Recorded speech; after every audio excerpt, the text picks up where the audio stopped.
বিমলা দেবী গত ৩ দিন ধরে কারোর সাথে কথা বলছেন না। তার রাগ করার যথেষ্ট কারণ আছে।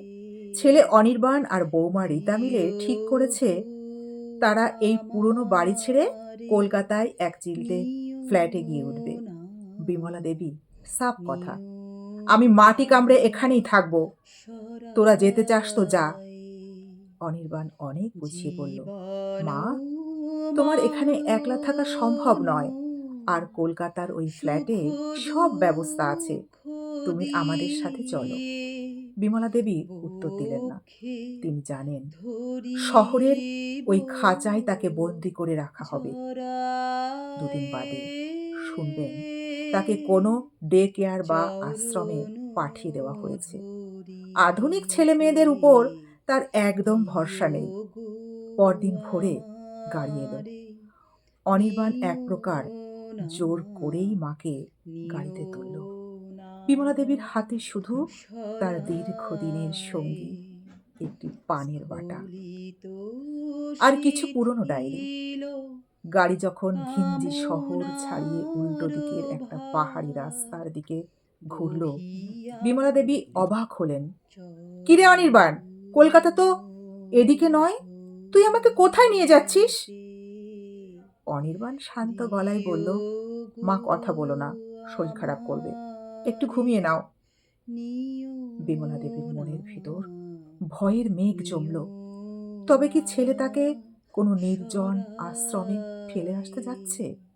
তার চোখে জল এলো। অভিমানে তিনি জানালার বাইরে তাকিয়ে রইলেন।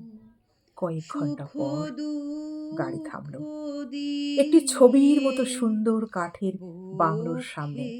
সামনে ছোট্ট একটা নদী বয়ে যাচ্ছে আর চারিদিকে পাহাড়ের সারি। সেখানে দাঁড়িয়ে আছেন একজন মাঝবয়সী মহিলা। অনির্বাণ বলল, "মা, নামো, এটাই তোমার নতুন আস্তানা।" বিমলা দেবী রাগে ফুঁসতে ফুঁসতে নামলেন। "আমি জানতাম তুই আমাকে কোনো রিটায়ারমেন্ট হোমে পাঠিয়ে দিবি, কিন্তু এই পাহাড়ের চূড়ায় কেন?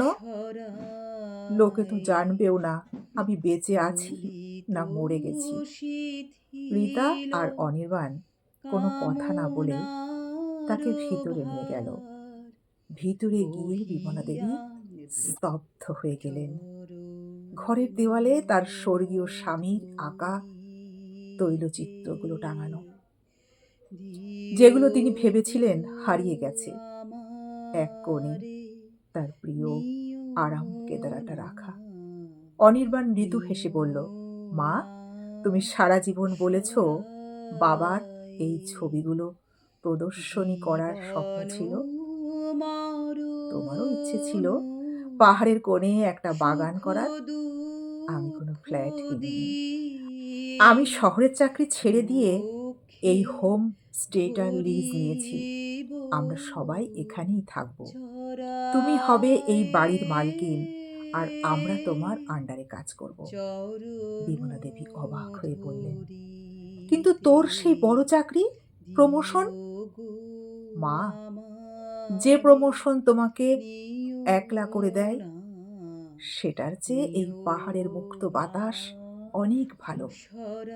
তোমার হাঁপানির টানের জন্য শহর একদম ঠিক ছিল না, তাই তোমাকে সারপ্রাইজ দেব বলে এই নাটকটা করতে হয়েছে।" বিমলা দেবী তার পানের পাটাটা থেকে একটা পান বের করে মুখে দিলেন।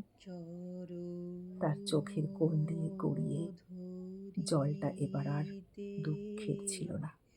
তিনি বুঝলেন আধুনিকতা মানেই মা বাবাকে ভুলে যাওয়া নয়। আধুনিকতা মানে হলো মা বাবার অপূর্ণ স্বপ্নগুলোকে নতুন করে বাঁচিয়ে রাখা। রাতের নিস্তব্ধতা, পাহাড়ে তখন ঝিঝি পোকার ডাক। বিমলা দেবী ভাবলেন, দুনিয়ার সব বিশ্বাস হারায় না, কিছু মায়া এখনো পাহাড়ের মতো অটল থাকে।